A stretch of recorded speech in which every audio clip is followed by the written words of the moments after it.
Un assassin, ça ressemble à tout le monde. Patricia Highsmith. Bonjour minuteurs et minuteuses, bienvenue dans ce nouvel épisode d'une minute, un livre. Vous auriez dû assister à un épisode d'In ma médiathèque, il sera diffusé à la fin du mois, vu qu'il y a un événement Facebook où beaucoup de booktubeurs vont parler de leur médiathèque. Je décide donc de m'y associer et de diffuser la vidéo qui est déjà tournée à la fin du mois de mai. En attendant, nous allons parler d'un roman absolument remarquable, L'inconnu du Nord Express de Patricia Highsmith aux éditions Livre de Poche. Il me semble que j'ai découvert cet auteur dans la bibliothèque familiale.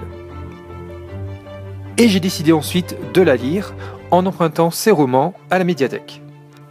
Le point de départ de ce roman est une rencontre fortuite entre deux hommes, dans un train, le Nord Express bien sûr.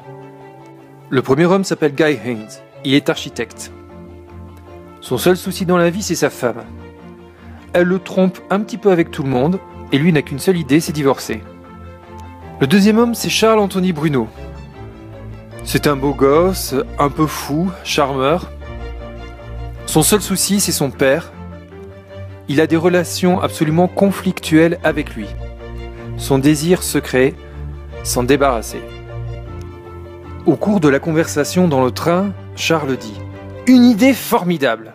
Supposez que chacun de nous tue pour le compte de l'autre. Nous nous sommes rencontrés dans le train et personne ne sait que nous nous connaissons.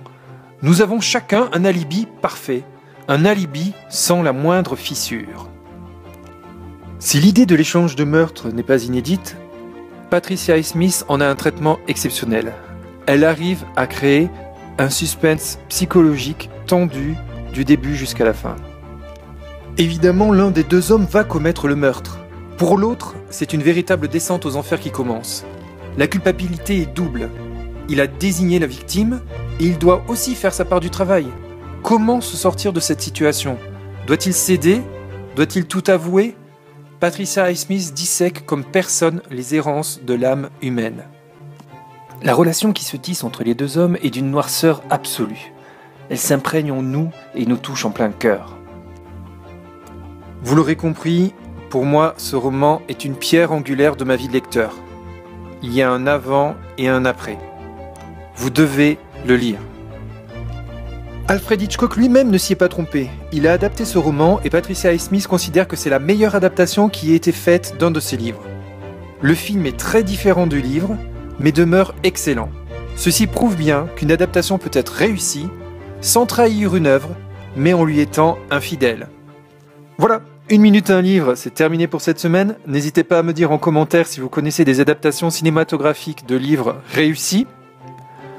En attendant, je vous dis soyez beaux, soyez bons, faites le plein de bonnes lectures et à la semaine prochaine.